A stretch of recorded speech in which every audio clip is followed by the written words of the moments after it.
అదే చెప్తున్నా కదా, వీళ్ళు ఇష్టానుసారం. అసలు ఎస్వి జగన్మోహన్ రెడ్డికి చైర్మన్గానే అనర్హుడు. మార్చినేనిపల్లెలో నామినేషన్ వేయలేదని ఈరోజు మొత్తం ప్రపంచం అంతా తెలుసు. కాకపోతే ఏం చేస్తారు, మేము నామినేషన్ వేసినామని చెప్పి చూపిస్తారు.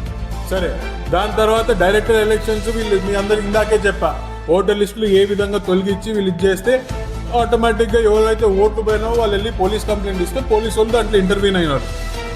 అది డైరెక్టర్ ఎలక్షన్ జరగల. కోఆప్షన్ అని ఏదో ఒక కొత్త డ్రామాకి తెరదీశారు.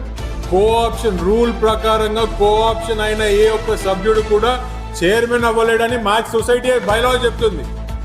మళ్ళీ వీళ్ళు ఇష్టానుసారం. నేను చెప్తున్నా కాబట్టి వీళ్ళ చిట్టా ఓపెన్ అయింది. వీళ్ళు అతి తొందరలోనే కోర్టు మెట్లు ఎక్కుతారు. వీళ్ళు చేసే తప్పులన్నీ కూడా పైన చాలా స్పష్టంగా తెలియజేశాము. మేం కాదు, రైతులు వెళ్తున్నారు ఈరోజు మంత్రుల దగ్గరికి, కార్మికులు వెళ్తున్నారు మంత్రుల దగ్గరికి.